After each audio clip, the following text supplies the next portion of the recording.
This next poem is called Urban Girl, and it is after Terrence Hayes, Angel Nafis, and Natasha T. Miller. Urban Girl, urban area. Urban Girl is her area. Urban Girl, bad investment. Not safe for children, not where you bring your mama. Urban Girl, depreciation in value, eviction, unnoticed, unspeakable property damage. Urban Girl get called property. Urban Girl get called damaged. Urban Girl get called unspeakable. Most folks act surprised that Urban Girl is even able to speak. Urban Girl gets spoke at, spoke with, spoke for, spoke through, but not to, never to. Urban Girl get catcalled also, except Urban Girl deserved it. Urban Girl always dressed like it. Urban Girl fast. Y'all say Urban Girl got a child. Urban Girl got a hood, but Urban Girl don't got no childhood, and all y'all got jokes. Urban Girl got jokes. Urban Girl got lines and punches. Urban Girl get whispers. Urban Girl murdered daddies, murdered mamas, murdered brothers, murdered sisters, murdered cousins, murdered aunties, murdered uncles, murdered friends, murdered lovers. Urban Girl heard you say death was natural. She used to seeing it with her own eyes and her family's blood on them streets. Urban Girl made a whole language out of family and blood and streets. No, you won't understand.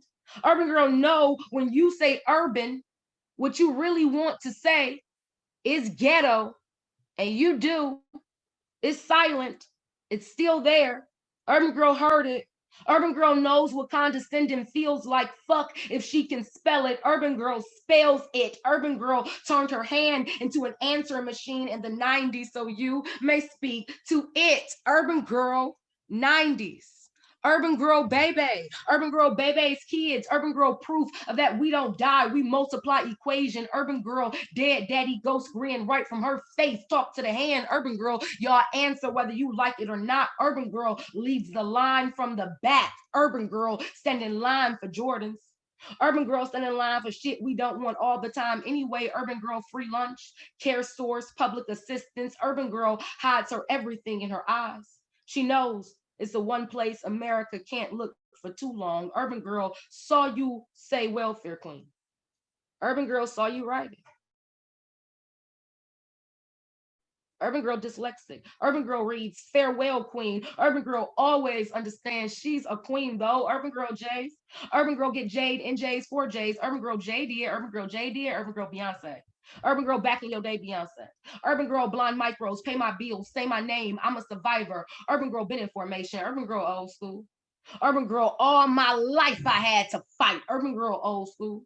Urban Girl still at it. Urban Girl hip. Urban Girl Black China, clap back, Amber Rose, bounce back, Lil Kim Dream, Cardi's tongue, Nicki's cackle, Meg's knee. Urban Girl more empire than scandal, more cookie than Olivia. Don't get why y'all think Miss Pope got it so much better. Urban Girl will set it off up in here. Urban Girl make you say the whole name. Fuck if you can spell it. Urban Girl Jada Pinkett Smith, Queen Latifah, Vivica A. Fox, Kimberly Elise. Urban Girl know you a copycat and you grimy with it. Urban Girl saw you twerking. Heard you call Miley innovative and see Rihanna must be ratchet. Heard you call Kylie Jenner's locks edgy and say that Zendaya Coleman must smell like weed. I mean, we get it. You alternative. And Urban Girl, your bad example. Urban Girl still your example though. Urban Girl still bad. Urban Girl don't need your praises. She want all those roses black when you give them. She know that concrete they came from. She know if they red, they might have been bleeding. Urban Girl murdered roses. Urban Girl used to it. Urban Girl old school. Urban Girl sphinx speak. Urban Girl smarter than y'all think. Urban Girl a lion's jaw full of riddle and bones. Get her story told in shade, in every shade but her own. Y'all so shady. Urban Girl sphinx got her nose knocked off. Still draped in gold, though, still standing. Urban Girl still standing, draped in gold, still standing. All this time, nose knocked off, still standing. Giving everybody else something to talk about. So that is that poem. And here's one of my poems that I get a lot of joy out of doing, right? This is one of my fun poems. This poem is from my mom. For a long time, my mother was like, people need to know that you still have a parent, because I feel like when you do the drug dealer's daughter, they just feel like you're an orphan now, and people are just not really seeing the full picture. Tell them you have a mom that loves you. Give me a poem. And so this is my mother's poem. So, y'all want to talk about mamas. Okay, then. My mama. My mama. So strong. A hurricane named his kids after hers. My mama. So much pressure. She made 3 diamonds in 39 years. My mama. So smooth. She talk like her skin. My mama. So smart. Y'all. She became my mama. So black. America don't know whether to kill her or clone her. My mama. So hood. If you GPS survival, you end up in her arms. My mama. So magic. Unicorns chose not to exist when they heard she was coming. My mama. So old, baby, she could teach you something. My mama. So bougie, she taught me not to talk about other folks' mamas. My mama. So black, when you sit her next to God, you can barely tell the difference. My mama. So holy, duh, my daddy is a ghost. My mama. So Midwest, she said, bless your heart. And meant fuck you. My mama. So down south, she said, bless your heart. It meant fuck you. My mama, so many summers in Brooklyn, New York with her Aunt Cat. She said fuck you and meant fuck you. My mama will whip your ass so fast you forget what you done did. My mama will gather you in her arms so fast you forget what you done did. My mama. So fly, she got birds embarrassed. My mama. So pretty, she make flowers shine. My mama. So loud, the devil. Shh. My mama. So fat, boy, your wallet is jealous. My mama. So soft, boo, your edges is jealous. My mama. So fresh, my guy, your breath is jealous. My mama. So black, she gave her 3 daughters everything she got. My mama. So poor, she gave her 3 daughters everything she got. My mama. So hood, she gave her 3 daughters everything she got. My mama. So nosy, and she nosy, y'all, but she kept me alive. Thank you. So that's the poem for Tracy Freeman, Big T Dog. I love you, mommy. She just came over and got her Christmas present early, so she knows I love her, but extra. This poem here, it's called Self-Made. Kylie Jenner is watching television in my bedroom, watching The Wiz, and she is jumping on my bed. She secretly wants to know why there is not more than one white person in The Wiz, but she is smart enough to know she should not ask. I look in my room really well and see that things are absent. Important things are absent. Important things are missing. My things, the walls are white and barren and laughing in the spaces my things were. I asked Kylie Jenner where my things are, and she's honest. She mutes The Wiz, looks me where my face was. My face is barren and white and laughing now. She tells me she gave it all away, that it is American, all of it. I put up 3/5 of a protest and my room is musicless and danceless and the maps are missing an entire continent. It is everything they have always wanted. It is everything. the juice, Jerry curl droop, the spit the black mother takes on finger to wipe faces clean of dirt, of joy, of tears, of shame, Suge Avery piss, WAP, Kylie Jenner is still jumping on my bed.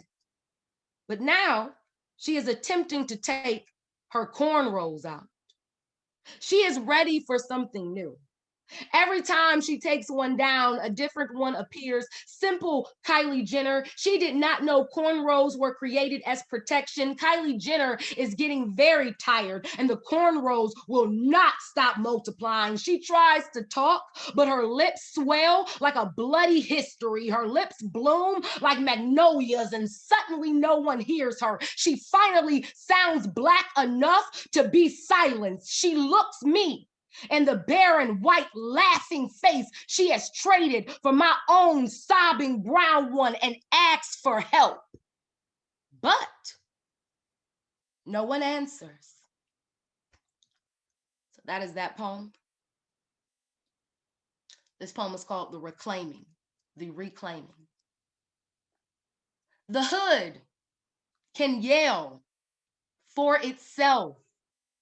The hood does not need your voice to introduce its own. Your quick mimic is a quiet crime and a loud sentencing. This dialect, Ebonics, it's not a case study. It's not a thesis statement. It is not a sociology report. It is not a buffet, nor is it a welcome mat. Your children have full mouths of my children, and you call it rebellion instead of theft because rebellion looks better with blood. You can learn every dance, and you will never know the sweat of needing to move with nowhere to go. You can listen to every rap song, and you will never live the lyric. Be the drug deal gone good, be the love story gone bad, be the shit talk, be a barbecue of good intentions. You can come to the house parties and go home before the cops come, before the song ends, before you actually have to understand. You can recite every line in Friday and never laugh at the correct parts.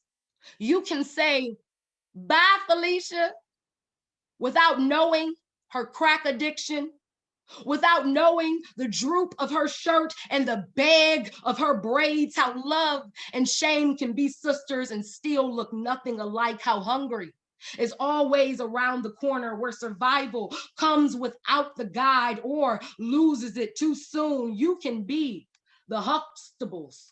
You can be the Huxtables or the Bradys. Either way, there isn't a damn thing that you know about this. Tell me, who you know hiss like a hot comb on the back of your neck? Who you know really trapping? Who you know really trapped? What you know about reckless? Who you know really wrecked with no insurance? Who you know riding dirty? Who you calling dirty? Who you won't bring home to your mama? Who you think you fooling? Who you think a fool? Survival is a sticky sap. Slang is what happens when you eat it every day and wake to lick the corners of your lips. Our children play together, you sneer, picking up your children's dirty habits.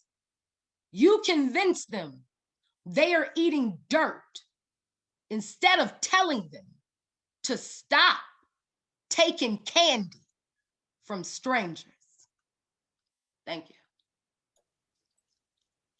Well, I want to meet your mother. She's so fun. I love her. I would like to see your mom here. And I think, you know, we're moving through the hour, and I want to hear more poems, and I don't want to speed you up at all, but I know that in your work, you know, you address this idea of urban blackness just right there, the difference, you know, the Huxtables versus the hood or whatever.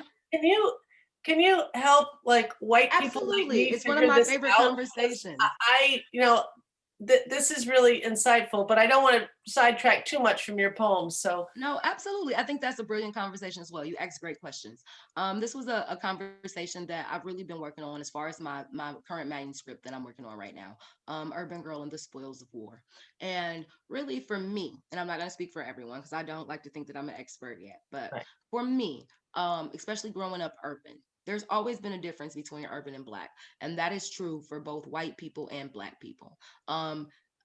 Whereas the idea of blackness has been rooted and being upwardly mobile since the Reconstruction era.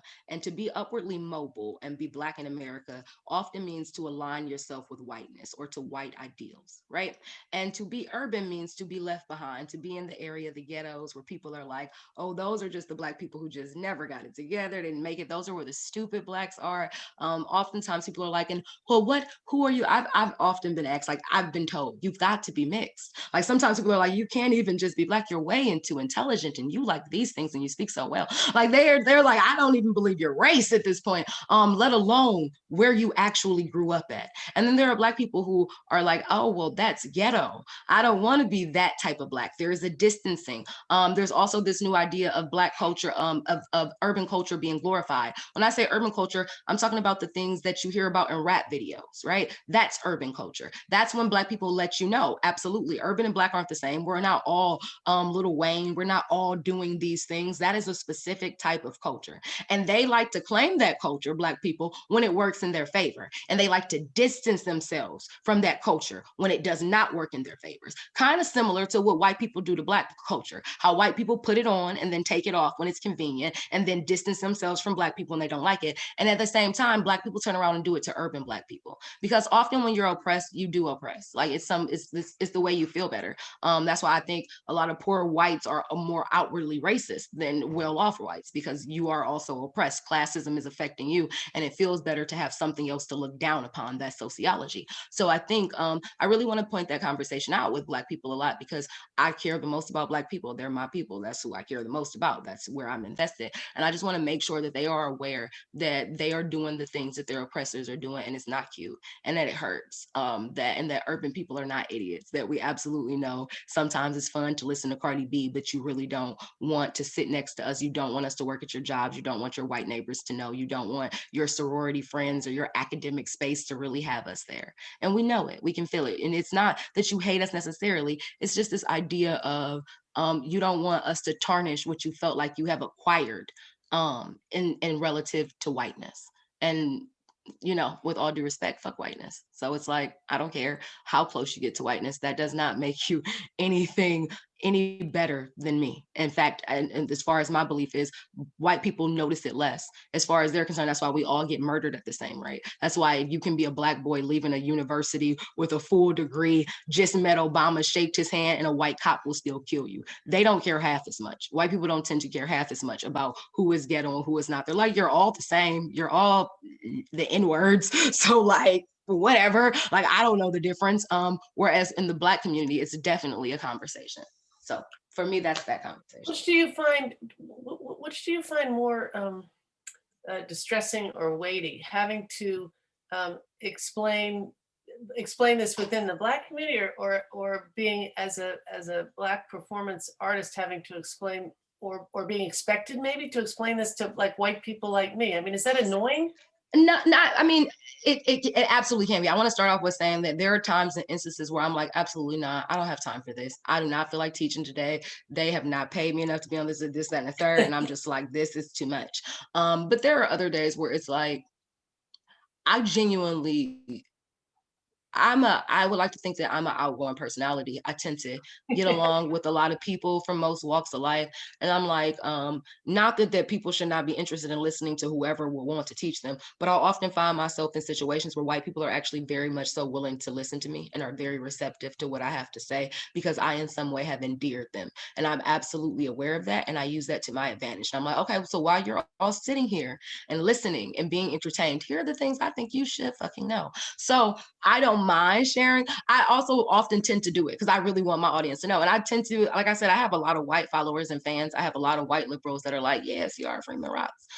So I'm like, if I really do, then you have to really, I want you to listen and I want you to understand. I want you to reflect back after you have bought the books, after you've left the show. I still want this to be a conversation that you won't just have with me, but have with your friends, your family members. Like, don't let the work stop here.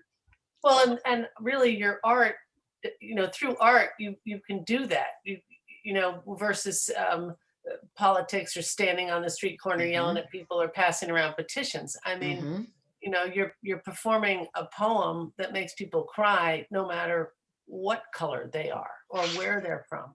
And that's often the position they find themselves in. So I tell people it's a lot about proximity. I think racism and all types of oppression has a lot to do with proximity and how actually close you are to people and how much of people you get to know as far as layers and multitudes, right? And so I think that moment of vulnerability, no matter who you are, often or not, when you see me on stage, you're like, yeah, I'm listening, because that sucks. You were 16, you say, okay, well, I'm going to go ahead and just have this conversation. And I'm like, and it takes a tragedy sometimes, and that sucks, but it does take a tragedy to spur these conversations. And like I often say, like, my father was very pro people, very pro different walks of life. Like, my father was a Black cis man in the hood who was not homophobic in any way, who raised his kids not to be homophobic or transphobic. Like, he had gay friends. Like, my father was really like top tier, like what it was to be liberal minded in that hood environment that we were in. So like, and not that he was perfect. He had a lot of misogyny that he had to unpack that I am now unpacking, but he did good. You know what I'm saying? He always made me have this idea. And my mother says this, she's like, you're like your father. Y'all really, really are dreamers at the end of it. Innately, y'all are very John Lennon. Y'all are very imagine all the people. Y'all are very that. And my father was just like, try. Don't ever break your back. Don't ever but if there is someone who maybe could do better if they knew better, what is it going to cost you to teach them? Like, and now in this day and age, I'm like, it should cost them something because white people are outlandish. They're gonna have to start paying for, and they do. White people are paying for entire books, classes to learn and unlearn racism. It should not be on the job of the performer to do that, but on the nights for which I am capable, on the nights for which I've had a few drinks, on the nights for which I am in the mood, then absolutely, I want to say at the end of my life, not just at the end of my career, that not only did I notice as an artist, as an observer of what sociology and connections and systematic oppressions look like, but I tried to do something about it. Like, I didn't just sit there and watch and write. Like, I made some attempts, and my attempts might not be like big and political. They are personal. They are interpersonal connections. And for me, that's good enough, because I get messages and DMs years later after shows with people saying, I changed my mind. I'm in grad school. I wrote this paper. I thought I would have never took this course had I not seen your show. It changed my mind. And that's enough for me.